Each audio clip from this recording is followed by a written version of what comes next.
જય શ્રી કૃષ્ણ, હર હર મહાદેવ મિત્રો. હું તમારો ફ્રેન્ડ ડૉક્ટર નીરવ રાવલ.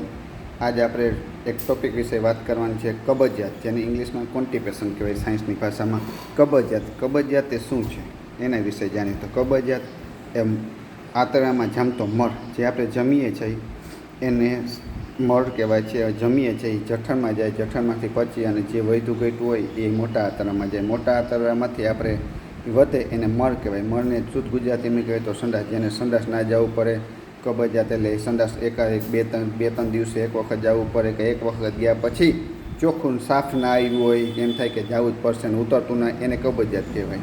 તો કબજિયાતમાં આયુર્વેદિકમાં દવા ઘણી બધી આવી છે. તો દેશી નુસ્ખા પેસ્ટ મેન બરાબર છે કે ચરક સાહિત્ય અનુસાર જોઈએ તો એમાં હરડે એક ચમચી રાત્રે ગરમ પાણી સાથે પીવાથી કબજિયાત દૂર થાય છે.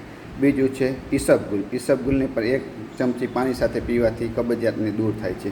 ત્રીજું છે એરંડિયું પણ એક ચમચી ગરમ પાણીમાં અથવા ચામાં, દૂધમાં, પરોઠામાં, એમ જેમ ભાવે એમ, કારણ કે ટેસ્ટ બેકાર હોય છે, એની સાથે પીવાથી પણ કબજિયાત દૂર થાય છે.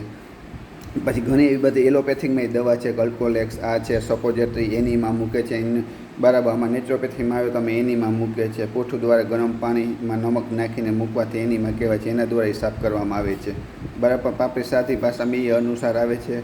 ડલ્કોલેક્સ આવે છે, જે એલોપેથિકમાં દવા છે. આયુર્વેદિકમાં જોઈ તો હરડે છે, ટેબ્લેટમાં જોઈ તો ગંધર્વ છે, તિફલા ચૂર્ણ છે, આવી બધી લઈ શકો છો ગરમ પાણી સાથે. આ છે કબજિયાત વિશેની.